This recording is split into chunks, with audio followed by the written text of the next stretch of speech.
Well, good morning everybody. Saturday 22nd of August 2020. I'm adding this in as a addition to my movie I've made, and I've already put up photos and movie. But I felt it was important to quickly outline what is happening in Nambour and what I was told, and I've put it on one of my movies, and if I can find it I'll delete the thing.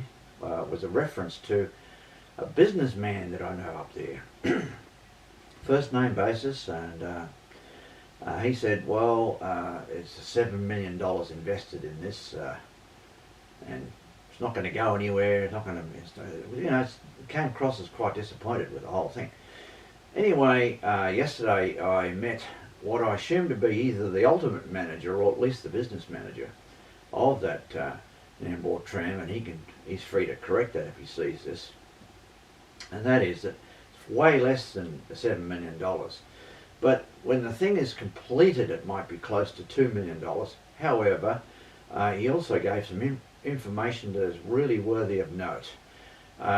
First of all, I've put on my movie the new depot, and where passengers will load, and there'll be a picnic area, and there'll be people can $2, like a $2 donation. It'll be gold coin donation basically.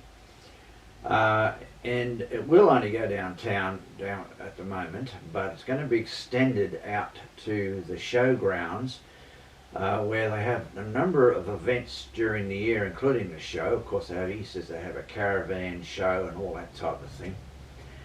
So I wanted to correct the $7 million figure.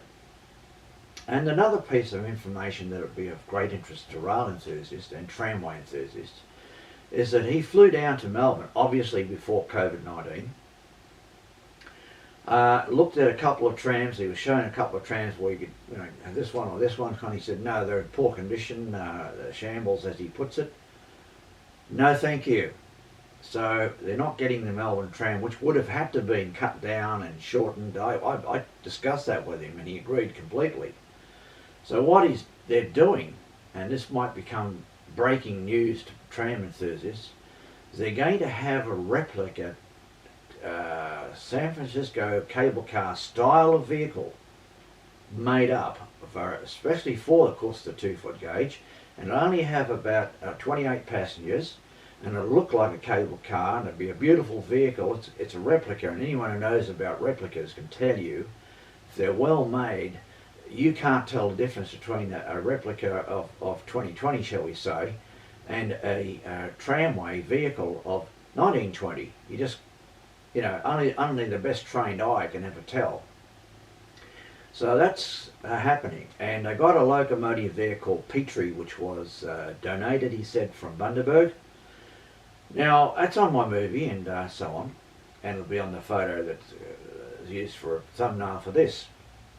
Now, I do not think that operation will be running until early next year at the best, but I've got more confidence now that I've seen everything that the whole project will work, and when its ultimate game is to get out, as I said, to the showgrounds. They've got 2 little stations. They're going to build one little station in the middle of town, and one where they are now near the IGA down the hill, and they're going to go around the corner, and that's where they build it. But they're going to go further out to the showgrounds, as I said. Now, I don't know when that will be. Maybe next year, because they're working like beavers there now, and I'm very impressed with the operation. So I've got to give a shout out, shall we say, to that manager, Peter. I didn't get his surname. Hello to him, and thanks for your information and your permission to film in a non-public area inside the depot. I do appreciate it greatly, and I hope to go up there at some future time and have a look at the further progress, and then of course ride the line when it's open. I wish them well, and thank you for viewing.